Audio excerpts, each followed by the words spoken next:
We're here with Matt Reitano, Yeah. to be Italian. Is it Italian? It is hardcore Italian. If your last name is Reitano, you are related to me.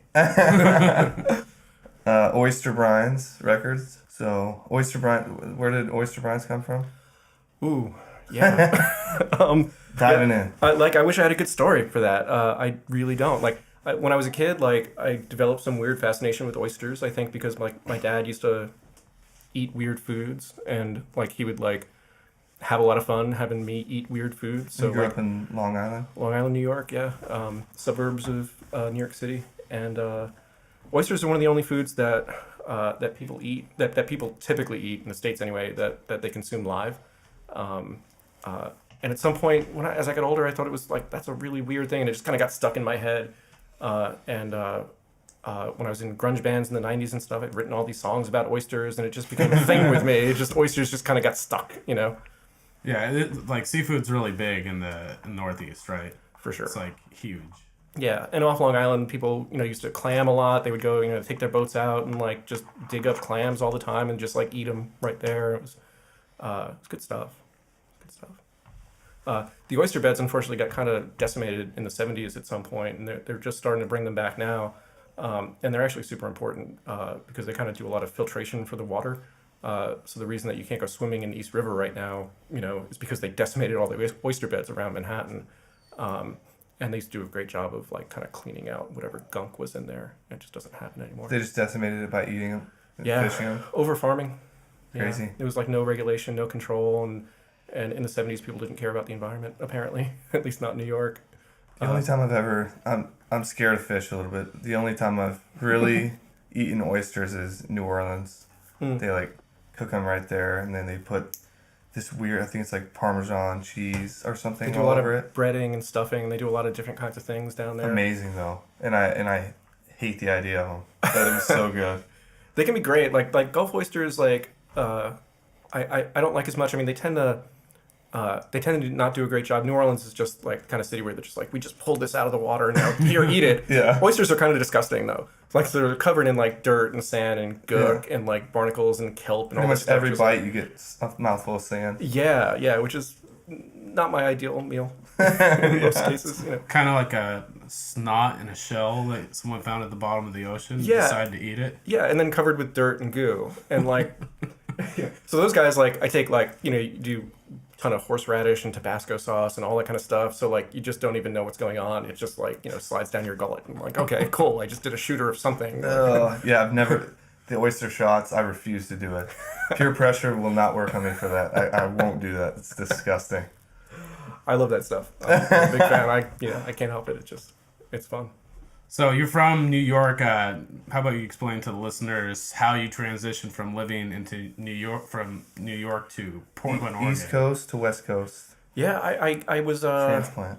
I was working in tech for a long time in New York, and at some point, my wife and I at the time had decided we wanted to start a winery, and came out here, and she had some relatives out here, so we'd seen the place, and we're quickly falling in love with it, and we started a small winery out in the valley, and I came out a week and a month for years and years and years, from 2007 to 2012, and we'd gotten a little condo in the Pearl District, so it was easy for me to kind of jet back and forth and visit, and the more I was out here, the more I wanted to stay here, really, and at some point I kind of hit wherever I wanted to be with my tech career. I was running I was CTO for a business that was doing really, really well, and they were kind of set up, and there was kind of nothing else for me to do in that business. And my first love was always music. And I thought, well, I can do whatever I want now. What do I want to do? And I want to be in Portland, and I want to be involved in music again. And the way that music is so technical now, and so, so much of what's done is done on computers, I felt like I had something to offer, versus being in a grunge band in the 90s. I was a good guitarist in a grunge band in the 90s. Making songs about oysters. Yeah, pretty much. And these days, who gives a crap? I don't particularly, I don't want to be that guy anymore. When I was 20, I wanted to be that guy, but now I'm older and this is what I want to do. So. Well, you have a new set of skills compared to then. For sure. So what exactly did you do for these tech companies? What was your job? I started out as a coder, programmer kind of guy in 95, 96, something like that. And And there was a lot going on then. It was very exciting to be a programmer in those days. And I kind of progressed to being an architect, software architect is what they call them. And we were inventing new things all the time, like working for a lot of business sort of intranets, they called them back then, and some consumer websites and things like that. But a lot of the stuff that we did was exciting because nobody had done it before. Like we figured out a way to do this. Nobody had done this before. Like, it's like the beginning of the internet and everything. Kinda, yeah. I mean, it was close to it. It was close enough to it that it was still really exciting to be in that field. And towards the end, it's like I compare it to like, designing a house from scratch and working out all the blueprints, and nobody's ever built a house like this before, and it's just fun and awesome, to where I feel like the software industry is today, which is prefab houses. You get these pieces and you bolt them together, and who the hell cares? Like anybody can do this job. Like, and there's like, look, there's drastically different levels and there's drastically different jobs that you can have in the tech field. But from my perspective, I wasn't jazzed about it anymore. So Right. Makes sense. it's just time to go. Yeah, no, that's cool. That's inspiring. Thanks. So now Oyster Brine's Records. Yeah. And you moved here full time 2 years ago. Almost 2 years. It'll be 2 years in June. So you guys were running the winery out of New York. Yep. And flying every week. Once a month. Once a month. Yeah, for a weekend. Like, take a long weekend once a month or so. It's a and come long out. flight to do once a month. I had it timed out so it was easy. You get to the point where like you can take the subway to JFK, and if you know what security line to get in, you get your TSA pre-check set up. I could zip in and out of that place in no time flat. And PDX is a breeze. So, and then if you've got your own, we had our own condo. So like I've got my clothes here. I didn't have any luggage. I didn't have anything to carry with me. It was just like, bam, I the my condo. JFK, PDX is still, yeah. Yeah. Yeah. Last time I went to JFK, I was like, I got back, it was 2014, I got back from my first trip to Europe, and I was running the entire time. Dude, it was just insane. I had to run through the airport, and it took like 25 minutes. I was taking shuttles and everything. Just barely made my flight. And then when I got there, it was like, I forgot what it was called, but it was like one of those tickets where they overbooked. And so my ticket was one of the ones that was, they were just relying on people not making it. So there was like 15 people standing there. Oh. And I got so lucky. They just called my name, and I got put on the plane, and 14 people everyone was so mad because everyone has a place to go. Yep. And then they put me in first class. I sat down. I didn't realize I was in first class. It's like the third row, and I sat down. I'm like, wow, this seat is way bigger than the last one. I'm like, this is nice. It's actually a nice chair. And I was looking around, I'm like, wait a minute. And I saw a curtain. I was like above the curtain. And the guy next to me was complaining to the stewardess, like, yeah, my wife's really pissed off. She's back there in coach. And I was like, I'll switch with her. Like, that sucks. And they wouldn't let me. They actually wouldn't let me switch with her. Really? I don't know why. Nobody could move seats. And I sat there, and he was like silent and like fuming the whole time because he knew he was gonna get it. Yeah. And I was just getting free Jack Daniels. I just got loaded and ate the best food and just passed out. It was like amazing. Yeah, I definitely used to get like, flying back and forth across the country every month. Like I had great status, so like anytime it was available for me to get an upgrade, like usually I'd get it, which was awesome. But like anytime I was flying with my wife at the time, like if she didn't get upgraded, I just passed, like hard pass. I'm good, guys. Yeah. Thanks. I'm just gonna not get beaten for this. Yeah, Like that you're guy cool. next to me knew what he was about to get. Yeah, it's not good. It's not good. So why don't you tell us a little bit about Oyster Brine Records? Like, what kind of music do you record? Like, give us some stories or something. What's like your most inspired, like, that your favorite thing? We've been like all over the place. I came out here thinking like, it's Portland, there's going to be a bunch of indie rock. And then I came out here, I was like, oh, there's actually also a whole bunch of metal and there's all these other things. And like, and this is all cool because, I'm into like all different kinds of music and whatever. But like, we did like kind of a soft opening last May or so. And I recorded a bunch of friends and then friends of friends and then friends of friends of friends. And got hooked up somehow weirdly into, there's a lot of experimental music apparently going on out here. And a bunch of groups that kind of travel down from Seattle to LA, and we're kind of stopping off in here to do some, recording as they were touring. and just some wacky stuff. Like, a guy came in and he's like, "Oh, I'm going to come in. I got my violin, but I do experimental stuff. It's going to be a little weird." I was like, "Yeah, no, that's fine. I don't know what to expect, but sure." And my friend is going to come in. He plays like bass clarinet. I'm like, okay, cool. And I'm going on the internet and I'm looking up bass clarinet. Like, what are the frequency ranges? What mics do I use? Like, how do I like record this instrument? And they come in and he's playing his violin through a guitar pedal board into my bass amp. So I'm like already like, oh, I don't know what's gonna happen.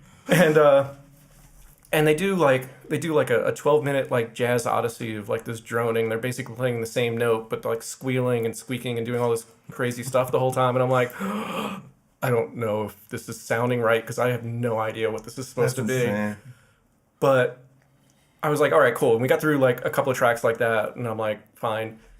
But then the guy starts taking his clarinet apart. I'm like, what are you doing? And he pulls out these PVC pipes that are like 4 feet long, and he starts constructing this entirely new instrument using just like tiny pieces of his clarinet. Sounds like a prank.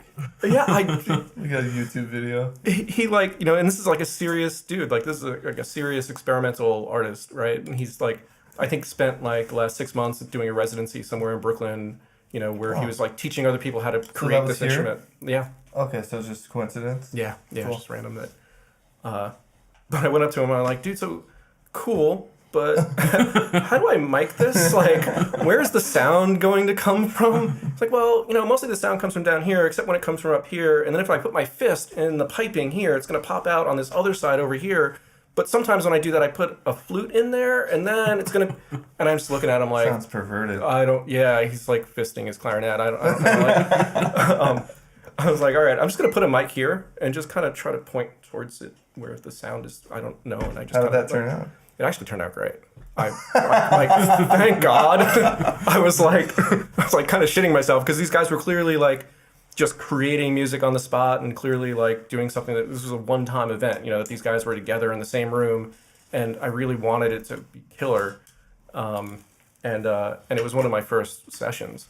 So like, if it screwed up, like. Yeah. There's some pressure there, right, for the engineer, and like for me, especially in those days when I didn't really know what I was doing. I went back to school for this, and I did a lot of studying, and I did a lot of live sound work back in the 90s, and music has always been a part of my life, but like all this equipment is complicated stuff, so, and they don't teach you in school like this particular equipment and this particular piece and all these different things that have to go together in a very specific way. It's not like you learn that. You learn about frequency ranges and how to mix things from a more generic perspective. So there are definitely times that, like, just from a practical standpoint, like, guys playing drums in the downstairs. I've got, like, the live room where loud things happen. And he's playing drums down there, and we did sound check. Everything's cool. And he played through a track and played through it a couple of times until we got it right. And we got the good take. And he came back up to listen to it, and we're listening, and everything's cool. Halfway through the track, you hear... And I'm like, what is... Uh-oh. You left an instrument down there. I forgot to turn the HVAC off. Oh, your heater was running? Oh, and it kicked in partway through. It was in the middle of the winter. It was cold out. And look, in a $1 million label studio, you don't have those kinds of issues, right? They work it out. Like the heating is all works through different sound baffling and different acoustic kind of treatments. That's one of the compromises that we make here is that, like, I don't have that. I turn off the heat when we record, period. And if I forget, which I don't anymore because I've learned the hard way, Yeah. See, I was thinking last time when you turned off your fridge, you can't possibly have anything like... You probably just keep your fridge pretty empty. I just keep it closed. If you keep it closed for a few hours, it's fine. Oh, okay. It works out fine. There's been a couple of times where I've forgotten that I turned it off, and like next morning, like all my ice is melted, and like, oops. Don't keep any raw meat in there. Try to be careful, but it is what it is. I'm getting better. Those are those things that like you make those mistakes once or twice, maybe 3 times in my case, but like, but then you're good. So. But those same guys though, like the experimental guys, came back. Like I've done a bunch of work with them. And that guy, the violinist, John Krausbauer, is his name. He does a ton of really interesting work. But he came in, he was working on a project with a bunch of guys, and there's a a harpist. He had a harpist come in, and I was super excited because I was like, wow, like I'm gonna have harp here. Awesome. Like again, I'm researching like how to record harp, and of course, like, and I should have known at this point, like guitar pedal board, all this stuff going. You know, the harp is somehow mic'd into this pedal board, and all this crazy stuff is going on. But it was cool, and they recorded like all night long, and they did many hours worth of stuff. And somewhere around 2 a.m., the guy John was talking to this girl, and he's like, look. And she was doing this cool, like, ethereal kind of singing. It was like this cool, wafty, kind of spacey, cool shit. But at the end, he's like, look, we're done. Like, I just want you to do this one thing. I just want these samples. Like, I know you can scream. And I really want to hear, like, a blood-curdling, like, just scream. Can you really? And she got excited. She was like, that's awesome. I can't do this at my house because blah, blah, but I've always wanted to do this, and it's great. We're going to record it. And I'm like behind the desk over there, and I'm like, guys, excuse me, but it's like, all right, look, you know what? It's fine, but if the cops come, you guys have to answer the door because this is going to be scary. I know it's going to be scary, and it really was. It was scary, the scariest thing. Like, there's no horror movie that compares with what this girl did. I kind of want to hear that scream. now. Just the scream. It was brutal, and like she did a few of them, right? And like, and the last one, her voice gave out. And she was like, well, what do you think? How did that one sound? I was like, well, the first three, it sounded like you were being, you were about to be murdered. And then the fourth one, you were definitely in the process of being murdered. Like, there was a knife in your throat. Like, partway through that scream, somebody stabbed you in the throat. And that's what that sounds like, I think. Now I know. Thank you for that. Do you have an archive where you, like, put the things that you record? I keep everything. I keep everything for at least 6 months. And every few months or so, I go back and look at the old stuff and see what I need to keep and what I don't. But I try to be careful about what people might want later. I put stuff out there. I put all the raw tracks out there for people to grab. I think people rarely do. But there are times when people have come back like a month or two later and been like, oh, you know what? Like, we totally missed. Somebody coughed in the middle of that take and somehow nobody noticed it. And geez, we need to fix it. So, like, as a library, though, do you put like final projects that you're proud of? Like, what was that one band, the bluegrass band? There's a country band that we're in process of. That we're getting close. We're working on some final mixes. Cool. Hopefully tomorrow we might actually You be got done. the vocals and everything? Yeah. Awesome. Yeah, and it's sounding killer. I actually just saw those guys play. It's the Nash Brothers. I saw them play a few nights ago, and up in Vancouver, and it was cool. It was a good set. They're a great band, and their stuff is going to be killer for sure. But we're getting real close. There's a samples page on the website somewhere with stuff that we've done here. What is it? Oyster Brine's? Oyster Brine Records. OysterBrineRecords.com? Yep. So, BRINE. Yep. Yep. Cool. Oh yeah, so you were gonna say like you had a couple of like horror experiences or whatever, or funny experiences in the studio or anything. Yeah, I mean, there's just been like a cast of characters. It's just been interesting, like I said, my perspective was like, oh, I'm going to Portland, Oregon. There'll be a bunch of indie rock and there'll be like a bunch of cool stuff. And I've definitely done a bunch of those kinds of things. There's been a bunch of like singer-songwriters that have come in and that kind of stuff. But you get a lot of weird kind of calls. Pen clicking's gonna. I keep hearing it in my headphones. But you get a lot of weird calls. I mean, like I worked with I've had a couple of people approach me and say like, look, I'm a singer-songwriter. I really want to record like a demo and do like 3 tracks. I don't actually play any instruments or know anything about music. Is that going to be a problem at all? What? Yeah, I'm like, well, okay. What are you gonna do when you get here? yeah, like what do you Do you plan on want me to recording play the exactly? instruments? Well, and that's the weird thing is that I have a couple of times I've just played all the instruments, and if somebody like knows how to sing and they can sing in key and that kind of stuff, and they've written stuff, like I can then kind of figure out, I can, kind of Compose around them. yeah, kind of work around it. And Weird. yeah, it's been weird. it's been odd, but like, but it's funny because I've gotten a couple of those requests, and I'm like, well, yeah, I guess it's actually not a problem. It's kind of fine.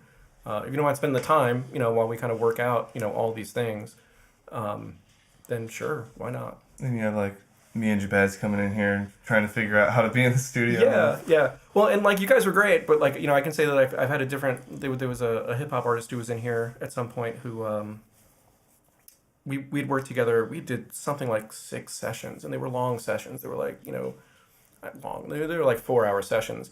And at the end of that, we still didn't have, so we're talking 24 hours in, we still didn't have a single line of rapping that he was happy with.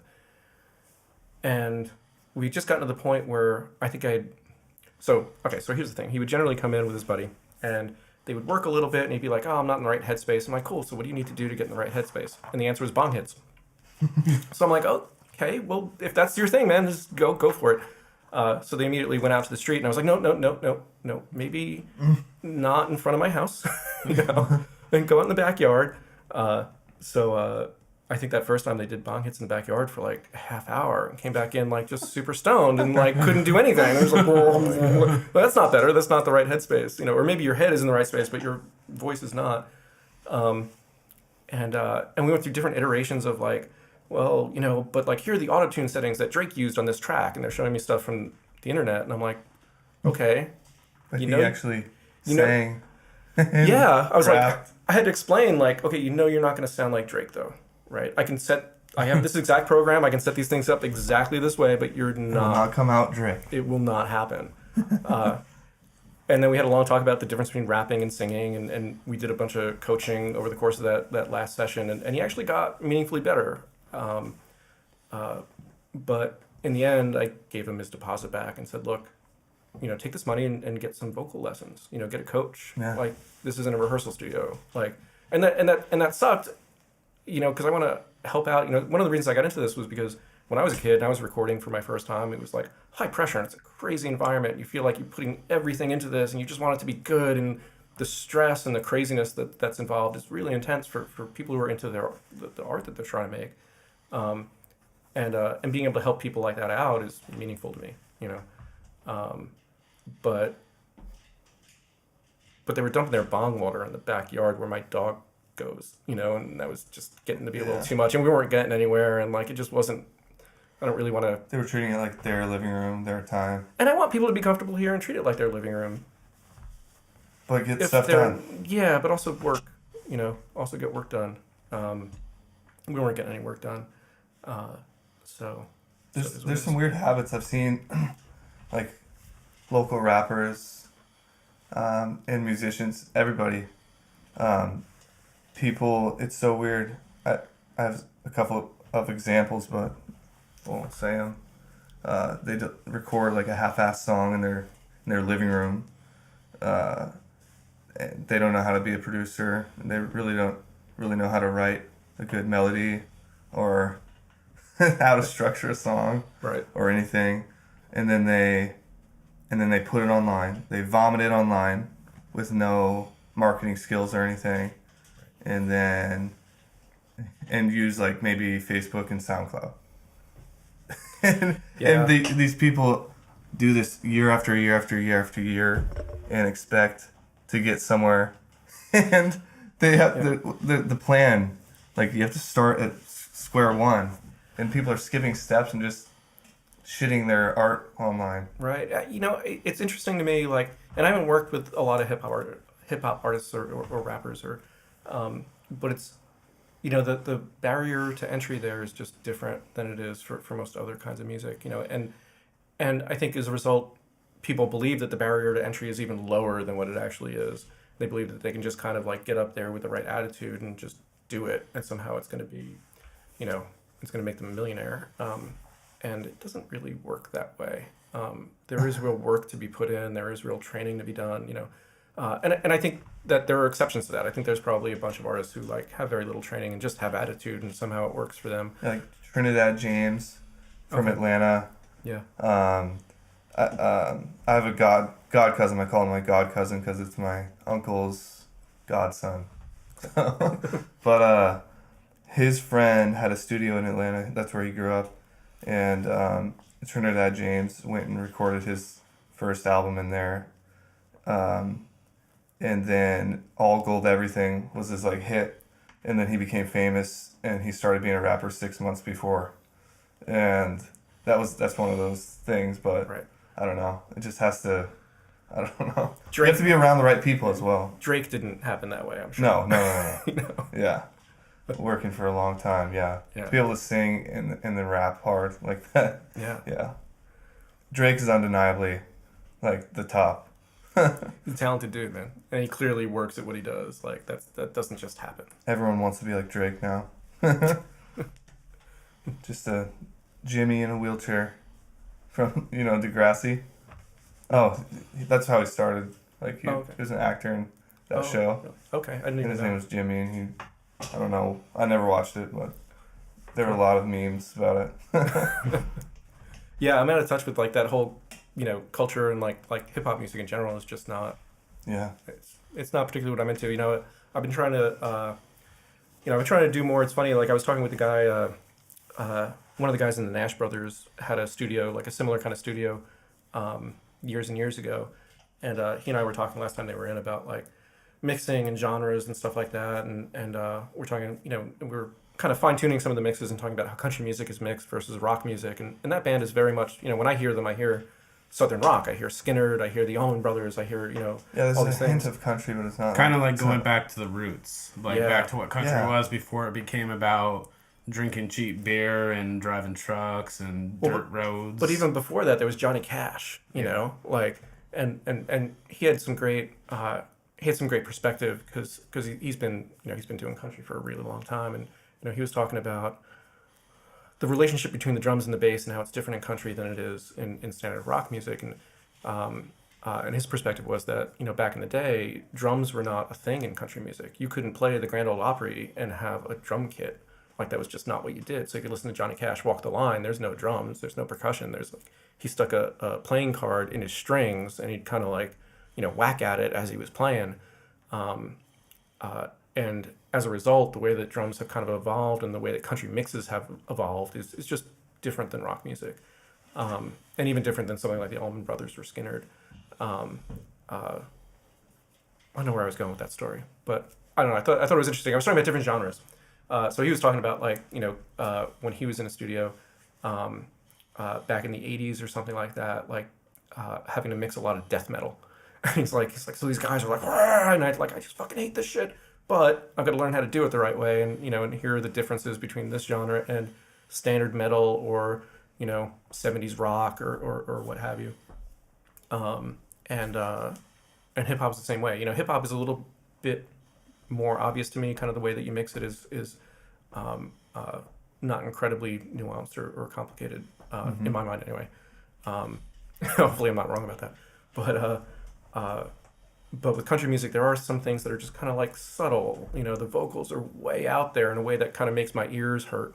And that was his advice. He's like, yeah, like, look, as a rock mixer, like, get the vocals right to the point where it bothers you. It's like annoying to you, and then it's going to be good for a country audience. Like loud wise? Yeah, like way too loud. Oh. In my mind, way too loud.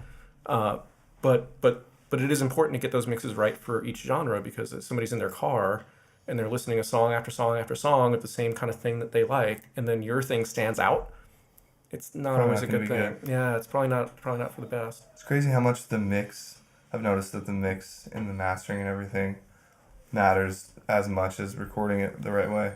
Yeah, It's crazy. Yeah, and that's where a lot of the work comes in for, and that's one of the things. That's one of the things I was talking about with this guy too. Is that, like, because we speak the same language in terms of all the technical stuff that goes on behind the scenes, and like we were able to commiserate a little bit and be like, yeah, nobody even knows what we do, man. Like, the band goes, they record their stuff, and they play their guitar solo, and it was an amazing guitar solo, and then they go, and they're like, I've got another 12 hours worth of work to do, and like. And it's super technical and super nerdy, and like nobody cares, but like it sounds good because I did all that stuff. Like, shit. It's worth caring about because it's as important. I think so, but and I think nobody. I don't think any artist that I've worked with would argue that, but I can't. It's one of those like things. I just want to tell you all the cool things I just did, and I think I'm super proud of it, and it sounds awesome, and you won't understand any word I'm saying. So It's almost like an art form in itself. Like, for sure. it is. The music is an art, but there's this whole behind the scenes art that people don't even know about. And I think that's the thing that I love about it, is that there's art to it and there's science to it. Like, I can work both ends of that. Like, I can apply the technical skill, and I love being a nerd, so like that makes me happy. But there is some creativity to it. There is some like nuance, kind of like objectively, it can be 5 different things right now. But subjectively, I think it sounds good like this. And that's what I did. And a lot of those decisions, some of those decisions I work through with the artist, and some of them I don't. I just do it, and they listen, and they go, "Oh, good, okay." Yeah. And we're done, I guess. That's funny. So your friend John, you had John in the studio helping. He was like more of a like mastering. John's thing is, he's he's a real old friend. We actually used to work in tech going back to before 2000 or so, 98, 99, something like that. But he came out for a whole month, which was awesome because it was right around the time when the studio was really ramping up. It was right around the time where I had opened up to working kind of publicly, not just with friends and friends of friends and that kind of thing. And I'd gotten a bunch of projects kind of early on, so I was super busy for a while. So he was a great help to have around. His thing is he works more in the EDM space. Electronic dance music? Yeah. Oh, okay. So he's... That's totally out of my realm. It's a whole other world. Rap is for you, maybe. Yeah. I don't know. I might be equally familiar with both of those things. Oh, okay. It's pretty peripheral. I kind of understand the basics. But he's real deep into EDM production, like, creating his own sounds and his own, as well as his own songs and tracks and so on. But it was great having him around. He's got great ears. He can, there were times when a guitarist was playing and, be picking some acoustic part and, kind of fiddling around and I'm like, something's off. There's something I don't like about this. And John would like stop the recording and be like, dude, your G string is flat. And like, he'd be right every time. Awesome. I'm like, oh dude, I need those skills. Yeah. That's amazing. That's awesome. Yeah, that's kind of the unsung hero end of producing. Yeah. Knowing all that stuff. And the bands love that, like, when you're there at the time, like, and you tell a guy his G string is out of tune, he's like, damn it was out of tune. Like, I don't want that on my album forever, and that's part of the pressure is that people record this stuff and they know it's going to live. Like, the stuff just lives forever. I mean, there's stuff that I recorded to analog tape in 1990 that I still have, and I'm like, fuck, I fucked up that guitar solo. Fuck me. Did you ever put any of that out? That'd be awesome. There's some, I think there's some, I know I did a blog post at some point on vintage remastering. I took some of that stuff and like took like a cassette. Like we literally just had a cassette of like some demo that we did like from 1990, and we pulled it into Pro Tools, and I did a complete remaster on it, and the difference was night and day. It was great. So I did a post like kind of a before and after thing just to kind of show what we could do. You've been in for like my whole life doing this stuff. I was born in '89, so shit, dude. Yeah.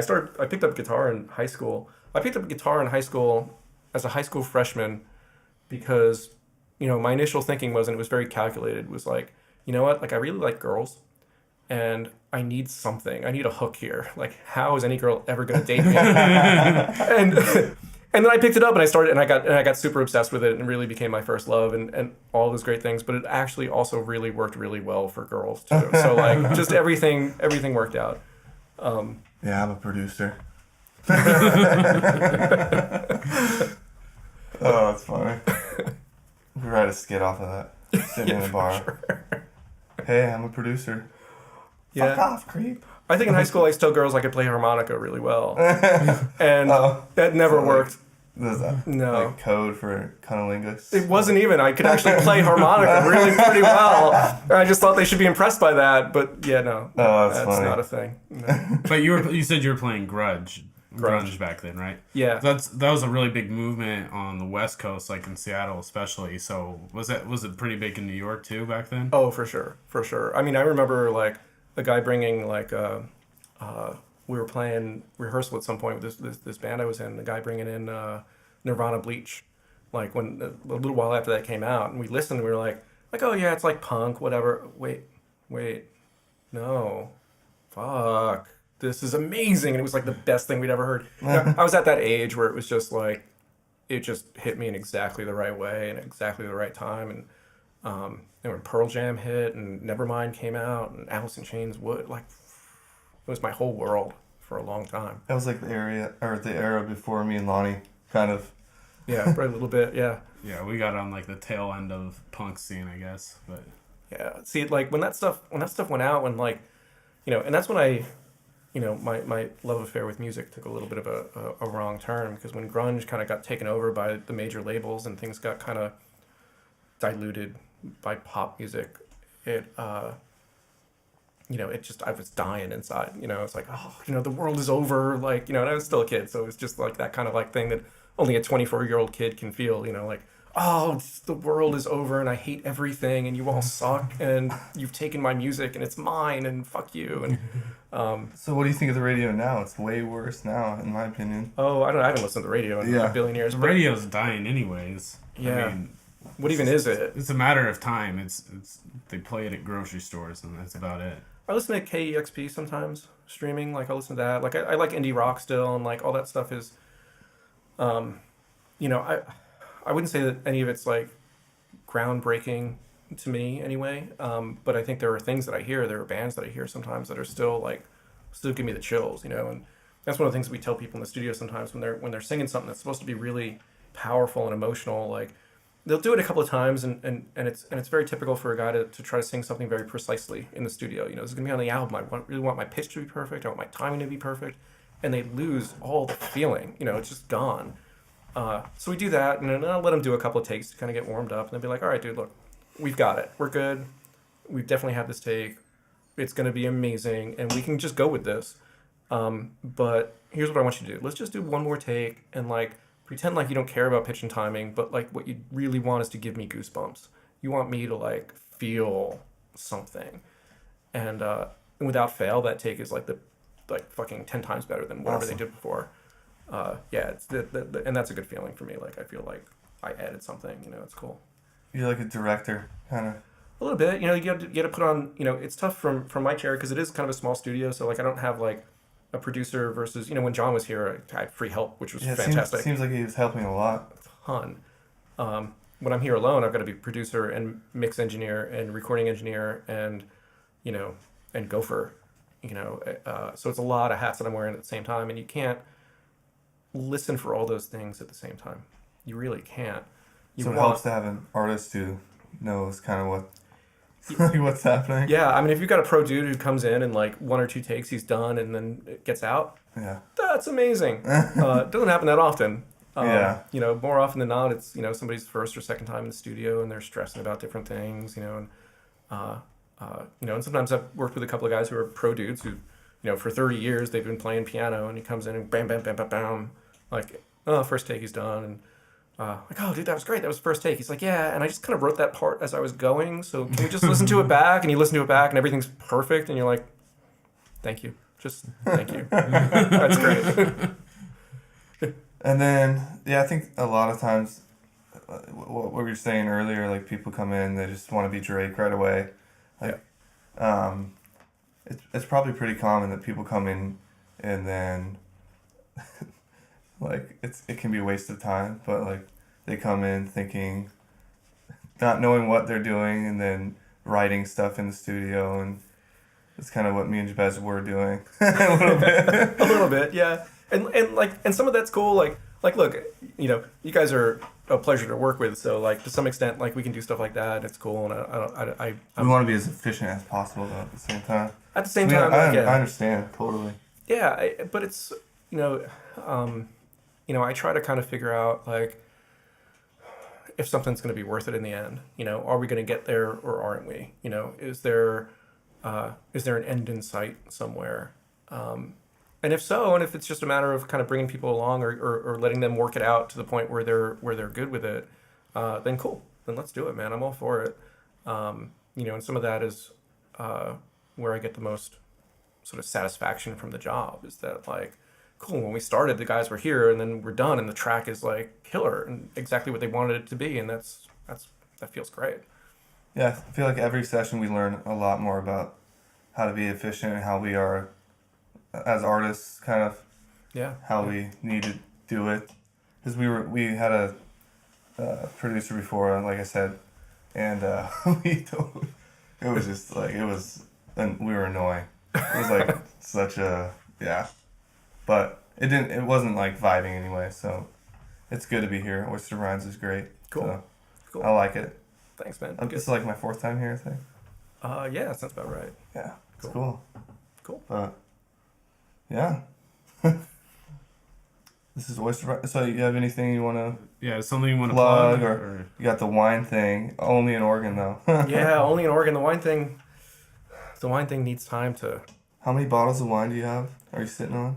Something like 19,000. So yeah, so if there's anybody out there who needs 19,000 bottles of wine, that would be fantastic. Give me a call. I'll make you a I great would deal. love it. Depends on the deal. And your website's down, so the wine website's down. So Yeah, we're really just looking to we're gonna liquidate that stuff to somebody in the industry for sure. oh, okay. It's all your labels and everything, right? Yep. So somebody in the industry being like a winery or Probably a wine distributor kind of person, like somebody like probably not these guys, but somebody like Constellation Wines that has like a bunch of different brands. They work with like dozens of wineries, and they do a lot of really large scale stuff, and they can distribute stuff. And if they, I'm looking for somebody not as big as them, but somebody who can kind of like just absorb the brand and sell it off, and and get their profit from it. you won't make like anything on it. I will not make my money back for That sure. sucks. It's a bummer, but my other option is to actually sell it, and selling wine is hard. I'll buy a couple. I like wine, so seriously. Yeah, when I get my licensing straightened out, I'll give you a bunch. You actually can't, like, even to a friend, you couldn't sell it? I can't go get my own wine right now. You can't get your own wine? No, What the hell? because it's in a bonded warehouse where they've got their license. I don't have mine. They can't sell it to, like, right now I'm just a consumer, and they don't You're sell just to some consumer. guy to them. So you Yeah. can't buy your wine from yourself. Right. You can't bring a box of your own wine to your house. Nope. What the fuck? Yeah, I know. It's ludicrous. Even when I was actually licensed, I would have to sell it to myself and pay tax on it. Like, and they'd be like, well, you have to declare your whatever you think is a fair value for your wine, and then pay tax on whatever the fair value is. And I'm like, well, what if I say a fair value is like $1? And they're like, well, it's probably not though, right? Well, no, probably not. But like, what game are we playing here? Like, how is this the law? Like, That well, is it just insane. is. The laws are It crazy. makes me never want to get into anything liquor related. So Don't, man. You could potentially go to jail for drinking your own wine if you don't pay yourself for your own wine. Or at least be fined. I'm not sure that Go to jail. You're going to jail. So. Yeah, if you drive after, I guess. But awesome. Oyster Brines. Yeah, well, thanks for hosting us. Anytime, It's- man. It's very nice having a good setup like this. So. Oh yeah. This is way better. Think Cool. it'll be better. Good. Thanks, guys. Well, it's been fun. All right. Yeah.